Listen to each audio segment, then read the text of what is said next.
अस्सलाम वालेकुम। Discrete structures में आज हम टॉपिक स्टडी करेंगे परमुटेशंस एंड कॉम्बिनेशंस। ये थोड़ा मैथमेटिक्स से रिलेटेड टॉपिक है और सबसे पहले हम इसमें देखते हैं बेसिक काउंटिंग प्रिंसिपल्स क्या होते हैं, क्योंकि इन दोनों मेथड्स में ये यूज़ होंगे। काउंटिंग प्रॉब्लम्स कुछ इस टाइप की होती हैं जो हमने डिफरेंट कोर्सेज में और डिफरेंट क्लासेस में पढ़ी हैं, जैसे कि how many different 8 letter passwords are there. यानी अगर आपने एक पासवर्ड सेट करना है तो 8 लेटर पासवर्ड आप कुछ स्पेसिफिक अल्फ़ाबेट्स में से कितने टाइप्स का बना सकते हैं। और how many possible ways are there to pick 11 soccer players out of a 20 player team. Similarly 20 players की एक टीम है, उसमें से 11 सॉसर प्लेयर्स आपने पिक करने हैं, तो कितने पॉसिबल वेज हैं आपके लिए। और most importantly counting is the basis for counting probabilities of discrete events. जो डिस्क्रीट इवेंट्स होते हैं उनमें काउंटिंग जो है वो बेसिक चीज़ होती है प्रोबेबिलिटीज़ को फाइंड करने की। बेसिक काउंटिंग प्रिंसिपल्स में सबसे पहले है the sum rule. Either task 1 or task 2 have to be done. If a task can be done in n1 ways and a second task in n2 ways, and if these two tasks can not be done at the same time, then there are n1 plus n2 ways to do either task.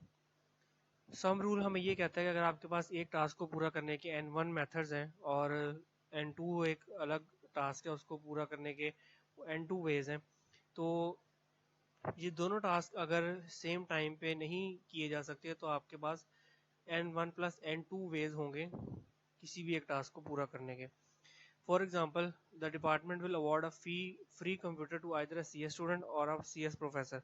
How many different choices are there if there are 530 students and 15 professors? There are 530 plus 15 is equal to 545 choices. एक department एक prize के तौर पे एक computer जो है free gift करेगा CS student को या CS प्रोफेसर को। अब हमारे पास स्टूडेंट्स 530 हैं और प्रोफेसर 15 हैं, तो कितनी चॉइसेस हमारे पास कि हम यानी कितनी प्रोबेबिलिटीज़ हैं कि कितने कंप्यूटर जो है वो हम सेंड अवार्ड कर सकते हैं। तो उन दोनों को हम सम रूल में हम ऐड करते हैं। Similarly, product rule है, suppose that a procedure can be broken down into two successive tasks if there are n1 ways to do the first task and n2 ways to do the second task. After the first task has been done, then there are n1 into n2 ways to do the procedure. Similarly, जिस तरह sum rule था, product rule भी है कि अगर आपके पास एक task है जिसको आप n1 वेज में सॉल्व कर रहे हैं और दूसरे को n2 वेज में, तो इसी तरह से आपके पास जो है पूरा प्रोसीजर सॉल्व करने के n1 into n2 ways होंगे। For example, how many different license plates are there that containing exactly 3 English letters? Number plates हैं, उनमें से आपने कितनी नंबर प्लेट्स ऐसी हैं जिसमें 3 इंग्लिश के लेटर्स जो है वो एग्जैक्टली 3 लेटर्स मौजूद होंगे। There are 26 possibilities. 26 कैसे? क्योंकि इंग्लिश अल्फ़ाबेट्स जो है वो 26 होते हैं। To pick the first letter there then 26 possibilities for the second one and 26 for the last one. अब चूंकि हमने 3 कैरेक्टर की बात हुई है, 3 लेटर्स की बात हुई है, तो तीनों के लिए हमारे पास 26 पॉसिबिलिटीज़ हैं क्योंकि 26 अल्फ़ाबेट्स हैं।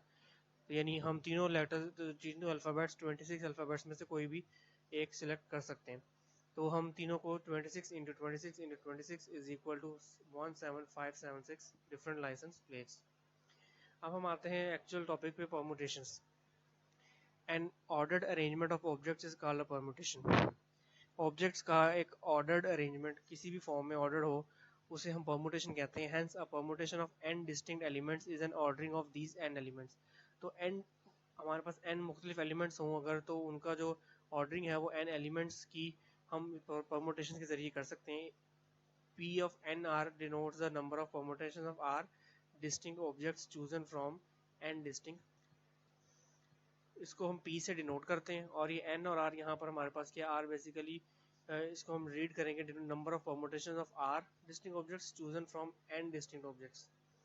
Formula for P and R can be written using the factorial functions for r is greater than equal to 0 and less than equal to n। तो परमुटेशन का फॉर्मूला हमारे पास होता है P of n r is equal to n factorial over n minus r factorial। और इस factorial को हम अगर ओपन करके लिखें इस फॉर्मूले को, n into n minus 1 so on to n minus r plus 1 and n into n minus r factorial और over n minus r factorial। यहाँ पे n minus r factorial ऊपर वाले n minus r factorial से cancel, mathematical rule के मुताबिक तो हमारे पास सिर्फ ये फॉर्मूला बच जाता है। यानी हम क्वेश्चंस पे डिपेंड करता है, हम ये भी यूज़ कर सकते हैं और ये भी यूज़ कर सकते हैं। For example 10 athletes compete in an Olympic event. Gold, silver and bronze medals are awarded to the first three in the event respectively. How many ways can the awards be made in? हमारे पास 10 athletes हैं और Olympic में उन्हें award देने, उनमें से जो भी रेस विन करेंगे उनमें फर्स्ट वाले को गोल्ड, सेकंड को सिल्वर और थर्ड को ब्रॉन्ज मेडल जो है वो अवार्ड किए जाने हैं। और आपने ये बताना है परमुटेशन के ज़रिए कि कितने वेज हैं आपके पास कि आप अवार्ड जो है उन्हें दे सकते हैं। And 3 objects from a pool of 10, यानी 10 पर्सनस हैं जिनको हमने 3 जो है ऑब्जेक्ट्स डिस्ट्रीब्यूट करने हैं।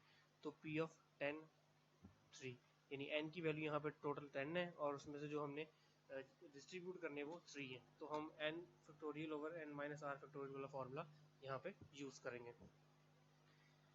How many permutations of the letters A, B, C, D, E, F contain the letters D, E, F together in any order? इस question का मतलब ये कि आपके पास A, B, C, D, E, F ये एक ऑर्डर है अल्फ़ाबेट्स का, इनमें से आप कितने कॉम्बिनेशन इन्हीं अल्फ़ाबेट्स के आगे पीछे करके बना सकते हैं कि D, E, F इकट्ठा है। If D, E, F is considered as one letter, then we have 4 letters A, B, C and D, E, F, which can be permuted in 4 factorial ways. अगर हम D, E, F को एक letter consider कर लें, चूँकि हमने उसको इकट्ठा जो है वो डिनोट करना है हर कॉम्बिनेशन में अपने, तो इस हिसाब से हमारे पास 4 टोटल कैरेक्टर बने, तो 4 फैक्टोरियल वेज हमारे पास होंगे। DEF can be ordered by its letters in 3 factorial ways, hence by the multiplication principle total number of ordering possible। अब ये 3 factorial ways कैसे यहाँ पर आए कि A, B, C या तो DEF इसके एंड पे रख लें या शुरू में रख लें या इसके सेंटर में रख लें, तो 3 हमारे पास वेज हैं। तो उस हिसाब से 4 factorial into 3 factorial मल्टीप्लाई किया, ये जो है दूसरा वाला फॉर्मूला यहाँ पे यूज किया गया, ये दिस वन। Combinations क्या होते हैं, sometimes we want to select R objects from a set of N objects, but we don't care how they are arranged. So we count the number of combinations of R distinct objects chosen from N distinct objects, denoted by C of NR।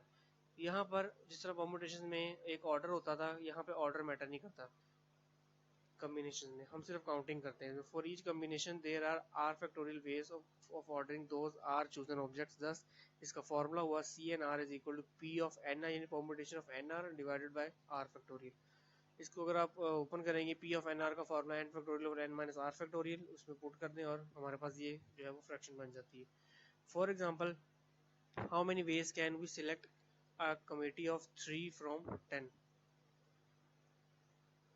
10 में से 3 की committee select करनी है, कितने possible ways हैं, combination आपने बनाने हैं। तो फार्मूला हमने यूज़ किया P ऑफ एन आर, यानी कि ये n factorial over r factorial into n minus r factorial. Second example है, how many ways can a committee of 2 women and 3 men be selected from a group of 5 different women and 6 different men। तो हमारे पास for selecting 2 out of 5 women, तो उसका combination C52 बन जाएगा, यानी 10 veg formula यहाँ पे पुट किया। और 3 out of 6 man C63 20 ways, total number of ways from selecting, दोनों को हमने मल्टीप्लाई कर दिया।